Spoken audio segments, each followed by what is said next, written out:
Good morning. कल हम लोगों ने जितनी भी ऑर्गेनेलीज थी सारी कंप्लीट कर ली थी। लास्ट हमने छोड़ा था कि जो जेनेटिक मटेरियल डीएनए था वहाँ से आज हम कंटिन्यू करेंगे।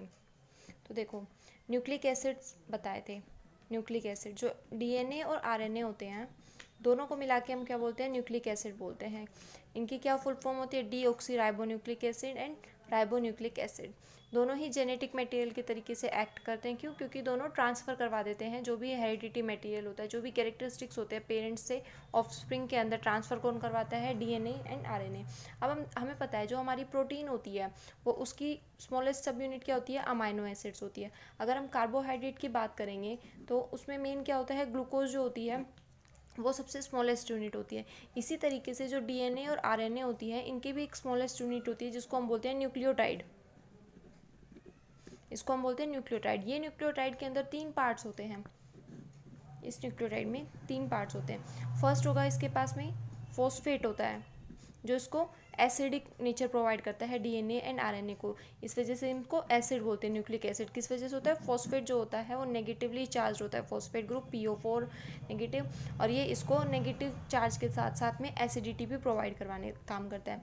नाइट्रोजिनस बेस प्रेजेंट होते हैं, कुछ बेस पेयर्स होते हैं वो उनमें हाइड्रोजन बॉन्डिंग होती है और हाइड्रोजन बॉन्डिंग की वजह से ही एक डीएनए की या आरएनए की स्ट्रक्चर कंप्लीट फॉर्मेशन होती है। तो यहाँ पर कुछ नाइट्रोजिनस बेस होते हैं और साथ ही साथ में शुगर प्रेजेंट होती है। अब देखो, शुगर का यहाँ पर डिफरेंस होता है डीएनए और आरएनए दोनों के अंदर। डीएनए के अंदर जो शुगर होती है वो डीऑक्सीराइबोज शुगर होती है, डीऑक्सीराइबोज शुगर होती है, जबकि आरएनए के अंदर राइबोज शुगर होती है। डीऑक्सी का मतलब क्या होता है कि जो राइबोज शुगर जो कि एक पेंटोज टाइप की स्ट्रक्चर है, इस तरीके से ये स्ट्रक्चर बनती है हमारी। तो इसके अंदर क्या होगा, यहाँ देखो जो first position, second position, third position, तो थर्ड पोजीशन के ऊपर तो OH होगा ही होगा दोनों के अंदर, राइबोज शुगर में भी और डीऑक्सी राइबोज शुगर के अंदर भी। लेकिन जब हम राइबोज शुगर की बात करते हैं तो उसकी सेकंड पोजीशन के ऊपर भी, ये सेकंड पोजीशन है, सेकंड पोजीशन पे भी OH मिलेगा। लेकिन डीऑक्सी राइबोज में क्या होगा, ये सेकंड पोजीशन के ऊपर OH ना मिलकर सिर्फ क्या मिलेगा, हाइड्रोजन एटम मिलता है। तो ये डीऑक्सी राइबोज और राइबोज के बीच में डिफरेंस है। डीएनए और आरएनए न्यूक्लियोटाइड के बने हुए होते हैं जिसको हम फॉस्फेट, नाइट्रोजिनस बेस और शुगर तीनों कंपोनेंट्स को मिला के न्यूक्लियोटाइड बोलते हैं। अगर इस कंपोनेंट में से हम फॉस्फेट ग्रुप को हटा दें तो नाइट्रोजिनस बेस और शुगर इन दोनों को मिला के हम क्या बोलते हैं, न्यूक्लियोसाइड बोलते हैं। अगर तीनों है तो टाइड और अगर दो है तो क्या बोलेंगे, न्यूक्लियोसाइड बोलेंगे। अब देखो, नाइट्रोजिनस बेस की बात करें अगर हम, तो नाइट्रोजिनस बेस जो होते हैं 2 टाइप के होते हैं, प्यूरिन एंड पिरिमिडिन। इनकी अलग अलग स्ट्रक्चर्स होती है, रिंग लाइक स्ट्रक्चर होती हैं। कुछ 7 मेंबर्ड रिंग होती है, कुछ 6 मेंबर्ड रिंग होती है, कुछ 9 मेंबर्ड रिंग होती है, अलग अलग। जैसे ये है हमारी बेंजीन होती है, वो कितनी है, 6 मेंबर्ड रिंग होती है। अगर किसी की पेंटोज शुगर की 5 मेंबर्ड रिंग की बात करेंगे तो उसकी स्ट्रक्चर कैसी हो जाएगी, ऐसी हो जाएगी। ये हमारी 5 मेंबर्ड रिंग है। इसी तरीके से प्यूरिन और पिरिमिडिन अलग अलग मेंबर्स की रिंग होती हैं, ठीक है। प्यूरिन के अंदर 2 बेस पेयर्स आते हैं, एडिनिन एंड ग्वानिन। इसको A से डिनोट करते हैं और इसको G से डिनोट करते हैं। एडेनिन और ग्वानिन कैसे हैं, प्यूरिन बेस पेयर्स होते हैं। और पिरिमिडिन के अंदर हमारे पास में कौन से बेस पेयर्स आएंगे, थायमिन, साइटोसिन एंड यूरेसिल। देखो, ये थायमिन को T से डिनोट करते हैं, साइटोसिन को C से, यूरेसिल को U से। जो adenine, guanine, thymine and cytosine होते हैं, ये चारों बेस पेयर्स तो डीएनए के अंदर प्रेजेंट होते हैं। लेकिन आरएनए के अंदर थायमिन नहीं होता है। थायमिन की जगह पे क्या होता है, यूरेसिल प्रेजेंट होता है आरएनए के अंदर। क्या क्या प्रेजेंट होता है आरएनए में, adenine, guanine, uracil and cytosine. जबकि डीएनए की अगर बात करेंगे तो adenine, guanine, thymine and cytosine, ये 4 बेस पेयर्स प्रेजेंट होते हैं हमारे डीएनए के अंदर। अब देखो, जो डीएनए है उसकी स्ट्रक्चर किस तरीके से होती है, ऐसा हमारा डीएनए का स्ट्रक्चर होता है। डीएनए हमेशा डबल हेलिकल है, डबल हेलिकल फॉर्म के अंदर डीएनए है, double stranded helical form. Double word किसके लिए है, डबल हेलिकल का मतलब क्या है, डबल का मतलब 2 स्ट्रैंड। देखो, एक स्ट्रैंड ये जा रहा है, दूसरा स्ट्रैंड ये जा रहा है। और हेलिकल का मतलब क्या है, स्प्रिंग फॉर्म के अंदर प्रेजेंट होता है, इसलिए डीएनए का हम क्या बोलते हैं, डबल हेलिकल स्ट्रक्चर होती है। सबसे पहले डीएनए की जो स्ट्रक्चर थी वो वॉटसन एंड क्रिक, 2 साइंटिस्ट थे, इन्होंने डीएनए की डबल हेलिकल स्ट्रक्चर की डिस्कवरी की थी, वॉटसन एंड क्रिक ने। इन्होंने क्या बताया था कि जैसे जो भी हमारे डीएनए के 2 एंड्स होते हैं, तो एक एंड को हम बोलते हैं 5 प्राइम एंड और एक एंड को बोलते हैं 3 प्राइम एंड। क्यों? क्योंकि जैसे ये शुगर होती है, जब शुगर की अटैचमेंट होती है शुगर की फॉस्फेट और नाइट्रोजनस बेस के साथ में, तो एक साइड में जो शुगर है उसका 5 प्राइम पोजीशन, जैसे ये फर्स्ट पोजीशन है, ये सेकंड, ये थर्ड एंड ये फोर्थ एंड यहाँ पे 5th पोजीशन, तो 5th पोजीशन फ्री रहती है एक साइड में, और दूसरी साइड में क्या होता है, जो थर्ड पोजीशन होती है वो फ्री होती है, हैंगिंग होती है। तो इसलिए हम क्या बोलते हैं, न्यूक्लिक एसिड में डीएनए की जो स्ट्रक्चर्स है उसकी स्ट्रैंड के एंड क्या क्या होते हैं, 5 प्राइम एंड होते हैं और 3 प्राइम एंड होते हैं। और जब ये डबल हेलिकल फॉर्म बनाता है तो ये डबल हेलिक्स में किस तरीके से होगा, यहाँ 5 प्राइम आ जाएगा और ये 3 प्राइम आ गए, यानी कि दोनों स्ट्रैंड्स कैसे हैं, एंटी पैरेलल हैं, दोनों स्ट्रैंड्स आपस में एंटी पैरेलल है, अपोजिट है इनकी डायरेक्शन। ये था डीएनए के बारे में। अब देखो जैसे आरएनए की बात करें अगर हम, तो आरएनए हमारे पास 3 टाइप के होते हैं, mRNA, rRNA and tRNA। mRNA का मतलब होता है मैसेंजर आरएनए। मैसेंजर आरएनए क्या करेगा, मैसेंजर, देखो मैसेज से रिलेटेड है ये वर्ड, तो मैसेंजर आरएनए न्यूक्लियस से जब हमारे पास डीएनए होगा, डीएनए से आरएनए बनेगा। सबसे पहले डीएनए से अगर डीएनए बनता है ना, तो उस प्रोसेस को हम बोलते हैं रेप्लिकेशन। अगर डीएनए से आरएनए बनता है तो उसको हम बोलते हैं ट्रांसक्रिप्शन। और अगर आरएनए से प्रोटीन बनती है तो इस प्रोसेस को हम बोलते हैं ट्रांसलेशन। ठीक है, तो मैसेंजर आरएनए क्या करेगा, जब डीएनए से आरएनए बन चुका है, मैसेज आ चुका है आरएनए के पास, कोडोन की बेस पेयर्स की फॉर्म के अंदर मैसेज आया, अब उस मैसेज को ट्रांसफर करके लेके आएगा वो न्यूक्लियस से बाहर, साइटोसोल के अंदर लेके आएगा। ठीक है, राइबोसोमल आरएनए क्या करता है, प्रोटीन फॉर्मेशन में हेल्प करता है। राइबोसोम की 2 यूनिट्स आपको बताई थी, तो ये दोनों यूनिट्स आपस में अरेंज होती है और इनके ऊपर मैसेंजर आरएनए और टीआरएनए आके अटैच करते हैं और प्रोटीन फॉर्मेशन करवाते हैं। टीआरएनए क्या करता है, इसको हम बोलते हैं ट्रांसफर आरएनए, ट्रांसफ़र करवाएगा, ये अमाइनो एसिड्स का ट्रांसफ़र करवाएगा, क्योंकि अमाइनो एसिड्स ही बाद में मिलके क्या बनाएंगे, प्रोटीन बनाएंगे। तो टीआरएनए क्या करेगा, जो भी हमारे अमाइनो एसिड्स होंगे उनको ट्रांसफ़र करवाएगा राइबोसोम के ऊपर। डीएनए अलग अलग टाइप का होता है, ए डीएनए, बी डीएनए, सी डीएनए, जेड डीएनए। जो हमारा ह्यूमन बींग्स का डीएनए होता है वो बी डीएनए होता है। ह्यूमन बींग्स का डीएनए कैसा होता है, बी डीएनए होता है। लेफ्ट हैंडेड इसके हेलिक्स होते हैं। लेफ्ट हैंडेड का मतलब है एक तो हम स्क्रू को इस साइड घुमाएं और एक स्क्रू को इस साइड घुमाएं, तो ये राइट हैंडेड हो जाएगा और ये लेफ्ट हैंडेड हो जाएगा। तो हमारा जो डीएनए होता है वो कैसा होता है, लेफ्ट हैंडेड होता है, लेफ्ट साइड के अंदर वो घुमा हुआ होता है हेलिक्स की फॉर्म में। अब आरएनए की बात करें तो आरएनए हमारे कौन कौन से ऑर्गेनिजम्स के अंदर मिलता है जेनेटिक मटेरियल की फॉर्म में, जो एड्स का वायरस होता है, एड्स का वायरस होता है HIV, human immuno deficiency virus. इस वायरस का जेनेटिक मटेरियल क्या होता है, सिंगल स्ट्रैंडेड आरएनए होता है। सिंगल स्ट्रैंडेड का मतलब क्या हो गया, सिर्फ एक ही स्ट्रैंड होगा उसका और आरएनए जेनेटिक मटेरियल के तरीके से एक्ट करेगा। ह्यूमन बींग्स का क्या होता है genetic material, double stranded RNA. जो इन्फ्लुएंजा के लिए, यानी कि जो हमें फ्लू होता है, जुकाम होता है, उसके लिए जो वायरस होता है, रियो वायरस कैटेगरी के अंदर आते हैं, तो ये वायरसेस का जेनेटिक मटेरियल भी क्या होता है, आरएनए होता है। इन वायरसेस का भी जेनेटिक मटेरियल।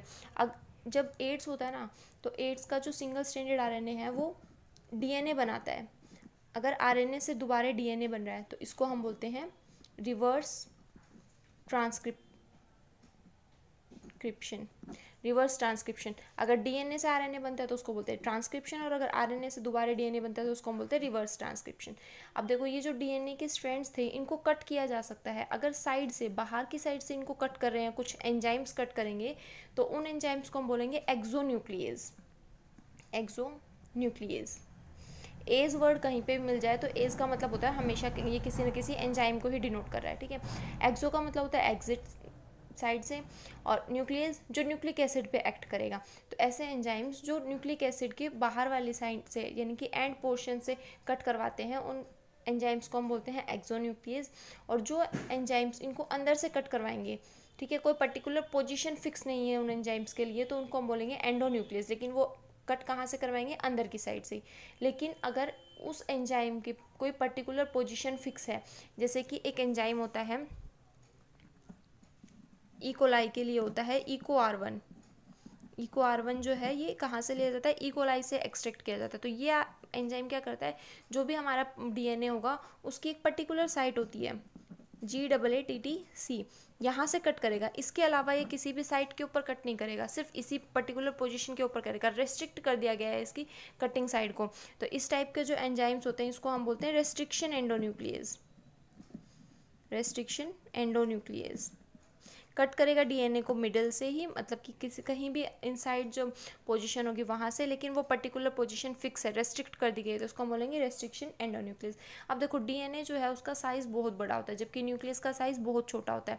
तो डीएनए के अंदर न्यूक्लियस को रैप करवाने के लिए, रखने के लिए क्या होता है, कुछ प्रोटीन्स प्रेजेंट होती हैं। उन प्रोटीन्स को हम बोलते हैं हिस्टोन प्रोटीन। ठीक है, इन हिस्टोन प्रोटीन का चार्ज कैसा होता है, पॉजिटिव चार्ज होता है, जबकि जो हमारा डीएनए वो नेगेटिव चार्ज है।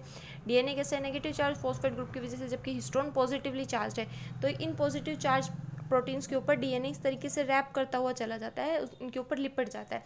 लिपटने की वजह से, रैपिंग की वजह से क्या होगा, इनका साइज़, डीएनए का साइज़ छोटा हो जाता है। ठीक है, सबसे पहले डीएनए है, साइज़ छोटा होगा, उसको हम बोलेंगे क्रोमेटिन फाइबर्स, एंड देन और साइज छोटा होगा तो तब उसको बोलते हैं हम क्रोमोजोम। अब हमें देखना है क्रोमोजोम के स्ट्रक्चर के बारे में। ठीक है, तो देखो क्रोमोजोम क्या है, डीएनए की कंडेंसिंग के बाद में क्रोमोजोम बनता है। डिस्कवरी किसने की, ये सब आपको टर्म्स लर्न करनी है, वो आप कर लेना, मैं सिर्फ आपको स्ट्रक्चर वगैरह बता देती हूँ। तो देखो एक क्रोमोजोम की स्ट्रक्चर इस तरीके से होती है, इसको हम बोलते हैं सेंट्रोमियर। सेंटर के अंदर जो पोजीशन होती है उसको हम बोलते हैं सेंट्रोमियर। ये भी डीएनए की ही रैपिंग की वजह से बनी है। ये जो बाहर साइड्स में निकली हुई है इनको हम बोलते हैं आर्म्स।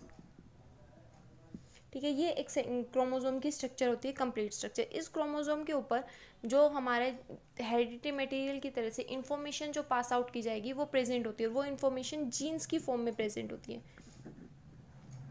इनको हम बोलते हैं जीन्स। क्रोमोजोम के ऊपर ही कुछ इन्फॉर्मेशन प्रेजेंट होती है बेस पेयर्स की, इनको हम क्या बोलते हैं, जीन बोलते हैं। यही जीन ट्रांसफ़र करवाते हैं कैरेक्टरिस्टिक्स को one parent to their offspring.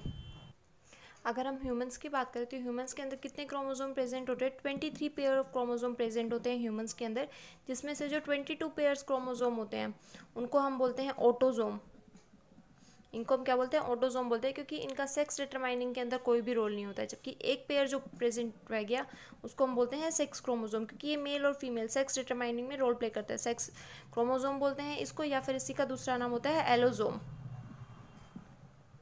ठीक है, अगर मेल्स की बात करें तो मेल के अंदर सेक्स क्रोमोजोम कौन से होते हैं, एक्स और वाई, और फीमेल के अंदर डबल एक्स प्रेजेंट होते हैं, एक्स एक्स, सेम टाइप के सेक्स क्रोमोजोम प्रेजेंट होते हैं। ठीक है, ये मैंने बोला पेयर के अंदर है। पेयर का मतलब क्या है, डिप्लॉयड ऑर्गेनिज्म होता है।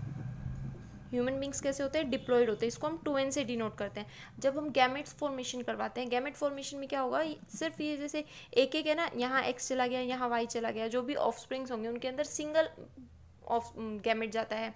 जब गैमेट की फॉर्मेशन होती है तो उस टाइप जो को हम बोलते हैं हैप्लॉइड टाइप का वो ऑर्गेनिज्म हो जाता है। ठीक है, बाद में इन दोनों गैमेट्स का फ्यूज़न होगा, और गैमेट फ्यूज़न के बाद में दोबारा से डिप्लॉयड एक बॉडी बन जाती है। सेंट्रोमियर की पोजीशन के बेसिस के ऊपर क्रोमोजोम को 4 पार्ट्स के अंदर डिवाइड किया गया है। देखो अगर एग्जैक्ट सेंटर के अंदर सेंट्रोमियर प्रेजेंट है तो इस टाइप का जो क्रोमोजोम होता है इसको हम बोलते हैं मेटासेंट्रिक, कि सेंटर के अंदर प्रेजेंट है, मेटासेंट्रिक क्रोमोजोम। अगर ये सेंट्रोमियर सेंटर में प्रेजेंट नहीं है और थोड़ा सा शिफ्टेड है इसकी पोजीशन, जब शिफ्टेड पोजीशन होगी तो ये आर्म्स की लेंथ चेंज हो जाएगी। यहाँ पर आर्म्स जो है उनकी साइज़ छोटा और बड़ा हो जाएगा, डिफरेंट हो जाएगा साइज़। इस टाइप के जो क्रोमोजोम्स होते हैं इसको हम बोलते हैं सब मेटासेंट्रिक। सेंटर में है लेकिन सेंटर से थोड़ा सा शिफ्ट किया हुआ है, लेकिन अगर और भी ज़्यादा शिफ्ट कर जाता है तो उसको हम बोलते हैं एक्रोसेंट्रिक। एक्रोसेंट्रिक का मतलब क्या है, थोड़ा सा एंड पोजीशन की साइड में ये प्रेजेंट है, लेंथ डिफरेंस जो है दोनों आर्म्स का वो ज़्यादा है। इस टाइप का जो क्रोमोजोम होता है इसको हम बोलते हैं एक्रोसेंट्रिक। और एक होता है टीलोमेरिक, ठीक है, या फिर टीलोसेंट्रिक। टीलोसेंट्रिक के अंदर क्या होता है, जो हमारा सेंट्रोमियर है वो बिल्कुल एंड पोजीशन के ऊपर प्रेजेंट है, ये है टीलोसेंट्रिक टाइप का क्रोमोजोम। ठीक है, इसमें क्या हुआ, जो हमारा सेंट्रोमियर है वो एकदम एंड पोजीशन के ऊपर प्रेजेंट है। अब हम देखते हैं सेल डिवीज़न क्या होता है। सेल डिवीज़न, सेल डिवीज़न का मतलब क्या है, सेल को डिवाइड करना है और एक सेल से 2 सेल्स की फॉर्मेशन करवानी है। तो जब सेल को डिवाइड करना है तो यहाँ पर कुछ स्टेजेस फिक्स होती हैं। क्या, सबसे पहले तो एक तो साइटोप्लाज्म को डिवाइड करना पड़ेगा, ठीक है, दूसरा उसके न्यूक्लियस को डिवाइड करना पड़ेगा, कैरियन को डिवाइड करना पड़ेगा न्यूक्लियस को। जब साइटोप्लाज्म या सेल का डिवीज़न होगा तो उसको हम बोलेंगे साइटोकाइनेसिस, और जब न्यूक्लियस डिवाइड करता है तो उसको हम बोलते हैं कैरियोकाइनेसिस। सेल डिवीज़न के लिए एक पर्टिकुलर सेल साइकिल फॉलो होती है, यानी कि कुछ स्टेजेस होती हैं और उन स्टेजेस को एक पर्टिकुलर मैनर के अंदर ही फॉलो किया जाता है। जैसे इंटरफेज होता है एक, और एक एम फेज़ होता है, ठीक है। इंटरफेज़ के अंदर क्या होता है, हमारे पास में जो भी G1 स्टेज है, एस स्टेज है और G2 स्टेज, ये 3 स्टेज किसके अंदर आती है, इंटरफेज़ के अंदर काउंट होती है। जबकि एम फेज़ को हम बोलते हैं माइटोसिस फेज़ या फिर मियोटिक फेज़ बोल सकते हैं हम इसको, माइटोसिस फेज़, ठीक है। इसमें अलग अलग सब डिविजन्स होते हैं, जैसे prophase, metaphase, anaphase, telophase. Prophase, metaphase, anaphase and telophase, ठीक है। G1 S G2 फेज जो है माइटोटिक डिवीजन लगा लो या फिर मियोसिस डिवीजन लगा लो, दोनों के अंदर ही कॉमन होती है। इस S फेज को हम क्या बोलते हैं, सिंथेसिस फेज बोलते हैं। क्यों, क्योंकि यहाँ पर डीएनए का रेप्लिकेशन होता है। डीएनए का रेप्लिकेशन क्यों रिक्वायरमेंट है डीएनए की कॉपी बनाना, क्योंकि पेरेंट से जब ऑफस्प्रिंग के अंदर डीएनए जा रहा है तो ऐसा तो नहीं है ना कि पेरेंट सेल का जो डीएनए होगा वो खत्म हो जाएगा और पेरेंट की डेथ हो जाएगी, नहीं, उसको अपने पास भी रखना है और अपने ऑफस्प्रिंग को भी प्रोवाइड करवानी है वो कॉपी। तो यहाँ पर डीएनए की सिंथेसिस की जाती है, इसलिए हम इसको बोलते हैं सिंथेसिस फेज। डीएनए की कॉपी की जाती है एस फेज़ के अंदर, ठीक है। G1 फेज़ और G2 फेज़ के अंदर कुछ प्रिपरेशंस की जाती हैं सिंथेसिस के लिए और माइटोसिस के लिए। अब हम डायरेक्ट पढ़ते हैं माइटोसिस में जो प्रोफेज होती है, मेटाफेज, एनाफेज, इन सब फेजेस के अंदर क्या होता है। देखो ये कोई सेल है, ये सेल का न्यूक्लियस है, न्यूक्लियस के बाहर मेम्ब्रेन है और ये जेनेटिक मटेरियल यहाँ पर प्रेजेंट है। तो प्रोफेज के अंदर क्या होगा, देखो जो क्रोमोसोम्स होंगे उनको सेपरेट होना है, डिवाइड होना है, डिवाइड करना है, क्योंकि अभी डीएनए की कॉपी हो चुकी है और अभी जो क्रोमोसोम्स है उनको भी डिवाइड करना है। तो डिवाइड करने के लिए ज़्यादा स्पेस चाहिए और स्पेस के लिए क्या होगा, प्रोफेज जो स्टेज होती है, इस प्रोफेज स्टेज के अंदर जो भी ये न्यूक्लियर मेम्ब्रेन है, ये न्यूक्लियर मेम्ब्रेन क्या हो जाती है, डिसअपियर हो जाती है। न्यूक्लियर मेम्ब्रेन डिसअपियर हो जाती है। साथ ही साथ जो न्यूक्लियोलस होता है वो न्यूक्लियोलस भी डिसअपियर हो जाता है, ठीक है। अब देखो जैसे ही न्यूक्लियर मेम्ब्रेन डिसअपियर हो चुकी है, यहाँ पर अर्ली प्रोफेज के अंदर ये डिसअपियर हो चुकी है। अब यहाँ कुछ फाइबर्स की फॉर्मेशन होती है, इन फाइबर्स को हम बोलते हैं स्पिंडल फाइबर्स, इनको हम बोलते हैं स्पिंडल फाइबर्स। ये स्पिंडल फाइबर क्या करते हैं, जो क्रोमोसोम होंगे ना उनके साथ में अटैच होंगे और फिर उनको एक दूसरे से सेपरेट करने का काम करेंगे। ये हमारे प्रोफेज के अंदर होता है, ये अर्ली प्रोफेज के स्टेज के अंदर होता है और ये लेट प्रोफेज स्टेज के अंदर होता है। जैसे ही हमारी सेल मेटाफेज के अंदर एंटर करेगी तो जो भी क्रोमोसोम्स होंगे ना, वो क्रोमोसोम्स अपने आप को इस तरीके से, जो मिडिल पोर्शन है यहाँ मिडिल पोर्शन के ऊपर अपने आप को अरेंज कर लेंगे। इस पोर्शन को हम बोलते हैं कि इक्वेटर के ऊपर अरेंज कर लिया गया है। इक्वेटर के ऊपर क्रोमोसोम्स ने अपने आप को अरेंज कर लिया है, इसी चीज़ को हम बोलते हैं मेटाफेजिक प्लेट। क्रोमोसोम्स ने अपने आप को इक्वेटर के ऊपर या मेटाफेजिक प्लेट के ऊपर अटैच कर लिया है, ठीक है। ये सेंट्रियोल्स प्रेजेंट होते हैं न्यूक्लियस के अंदर, ये सेंट्रियोल थे, इन सेंट्रियोल से ही स्पिंडल फाइबर्स की फॉर्मेशन हुई थी। अब ये स्पिंडल फाइबर्स क्या करेंगे, मेटाफेज स्टेज के अंदर, देखो जो प्रोफेज थी, लेट प्रोफेज, इसके अंदर इनकी फॉर्मेशन स्टार्ट हो चुकी थी स्पिंडल फाइबर्स की। अब ये स्पिंडल फाइबर्स यहाँ इनसे अटैच हो जाएंगे, सेंट्रोमियर जो प्रेजेंट होता है क्रोमोसोम का, इस सेंट्रोमियर से क्या करेंगे, ये आपस में अटैच कर लेंगे इनको। मेटाफेज के अंदर मेटाफेजिक प्लेट के ऊपर अरेंज हुए और देन इनको अटैच करवा दिया गया है स्पिंडल फाइबर्स के थ्रू। स्पिंडल फाइबर्स के थ्रू अटैच करवाने के साथ साथ यहाँ पर एक प्लेट होती है जिसको हम बोलते हैं काइनेटोकोर। ये एक प्रोटीन होती है, ठीक है, जो सेंट्रोमियर के अंदर ही प्रेजेंट होती है और ये अटैचमेंट में रोल प्ले करती है। अब जैसे ही जो सेल होगी एनाफेज के अंदर एंटर करेगी तो ये जो क्रोमोसोम्स की, जैसे स्टार्टिंग में क्या होता है, गैमेट के अंदर सिर्फ सिंगल क्रोमोसोम प्रेजेंट होता है, यहाँ एस फेज के अंदर ये डबल हो चुका है, इसकी डबल कॉपी बन चुकी है। अब क्या करना है, इसको ऑफस्प्रिंग के अंदर ट्रांसफर करवाना है, तो इन दोनों कॉपीज़ को अलग करना है। इन दोनों कॉपीज़ को अलग करने के लिए सेंट्रोमियर के ऊपर स्पिंडल फाइबर्स आके अटैच हो चुके हैं मेटाफेज प्लेट के अंदर, और एनाफेज के अंदर क्या होगा, ये इस तरीके से एक दूसरे से सेपरेट हो जाएंगे। देखो ये यहाँ पर पोल्स के ऊपर चले गए हैं, क्रोमोसोम्स जो थे वो कहाँ चले गए हैं, पोल्स के ऊपर चले गए हैं एनाफेज स्टेज के अंदर। और टीलोफेज जब स्टेज आएगी तो टीलोफेज स्टेज के अंदर क्या होगा, दोबारा से इनके बाहर यहाँ अर्ली टीलोफेज के अंदर मेम्ब्रेन बनना स्टार्ट हो जाएगी, न्यूक्लियर मेम्ब्रेन बनना स्टार्ट हो जाएगी। और लेट टीलोफेज तक, यानी कि जैसे टीलोफेज खत्म होगी उस टाइम के ऊपर ये क्रोमोसोम्स इस तरीके से सेपरेट होके आ जाएंगे। एक सेल के न्यूक्लियस के अंदर दो क्रोमोसोम्स यहाँ प्रेजेंट हो चुके हैं, ठीक है। ये गैमेट फॉर्मेशन हो रही है ना, तो यहाँ पर देखो डिप्लॉइड और हैप्लॉइड का रोल होता है। डिप्लॉइड में क्या होगा, पेयर ऑफ क्रोमोसोम प्रेजेंट होते हैं, जबकि हैप्लॉइड के अंदर सिंगल क्रोमोसोम प्रेजेंट होता है। ये हमारे पास में थी माइटोसिस फेज के बारे में। अगर हम मियोसिस की बात करेंगे तो मियोसिस भी डिट्टो ऐसी की ऐसी है, सिर्फ डिफरेंस क्या है, मियोसिस की जो मियोसिस प्रोफेज फर्स्ट होती है, मियोसिस क्या होगी, दो फेजेस के अंदर डिवाइड की जाती है, meiosis first and meiosis second. Meiosis first and meiosis second, ऐसा क्यों बोला जाता है इसको फर्स्ट एंड सेकेंड के अंदर क्यों डिवाइड किया गया है, क्योंकि ये ज़्यादातर गैमेटिक सेल्स जो होती है हमारी उनके अंदर होती है, जबकि माइटोसिस किसके अंदर होती है, सोमेटिक सेल्स के अंदर देखने को मिलती है। इस मियोसिस फर्स्ट की स्टेजेस होती हैं prophase first, metaphase first, anaphase first and telophase first.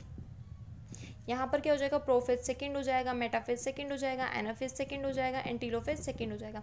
Difference क्या होता है meiosis first and meiosis second के अंदर, कि यहाँ पर रिडक्शनल डिवीजन होता है।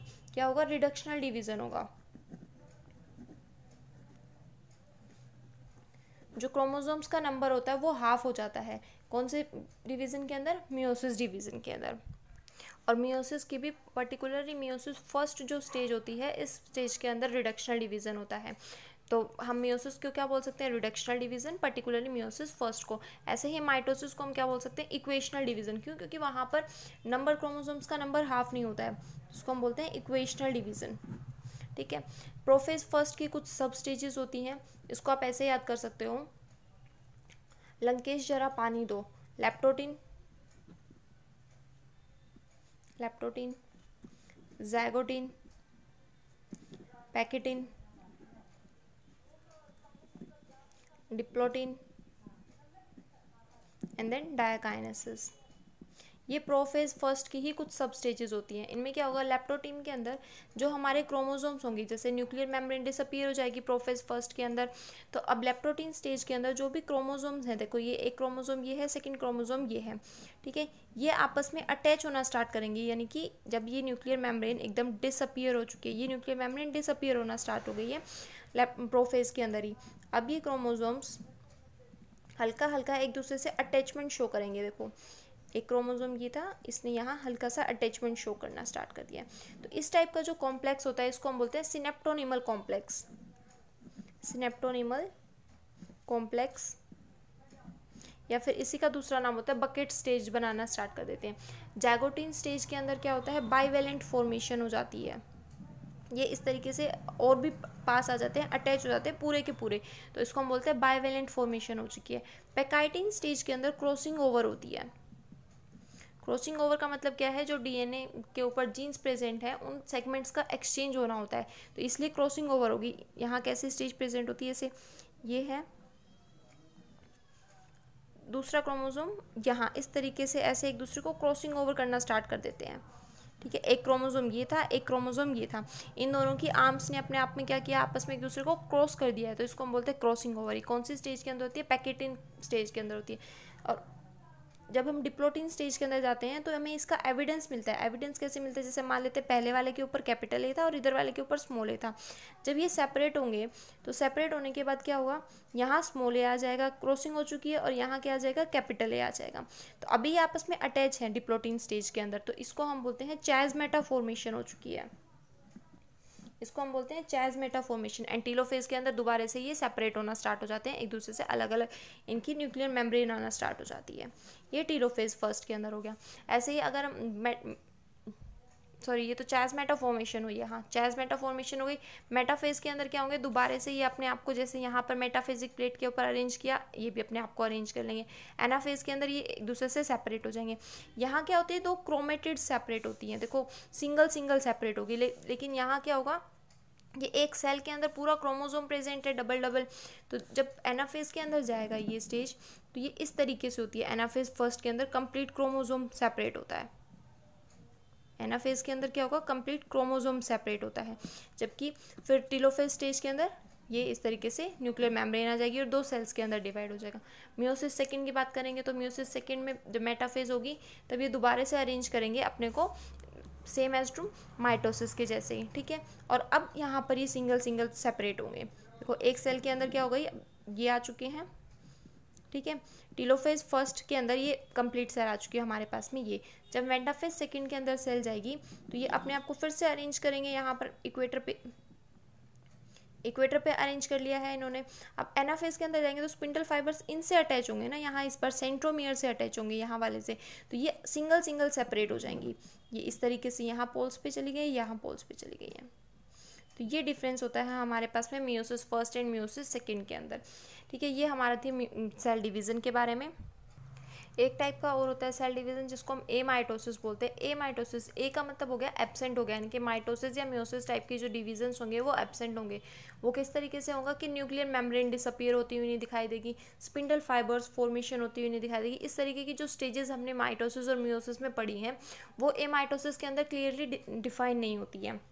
इनके बिना ही जो सेल्स है वो डिवाइड कर जाती हैं। तो इस टाइप का जो डिवीज़न होता है उसको हम बोलते हैं एमाइटोसिस। ये जो लोअर एनिमल्स होते हैं, प्रोटोजोअन्स, यीस्ट हो गया, प्रोकैरियोट्स हो गए, या फिर फंगस टाइप के जो ऑर्गेनिजम्स होते हैं, इनके अंदर ये देखने को मिलता है। ये था हमारे पास में सेल डिवीज़न के बारे में।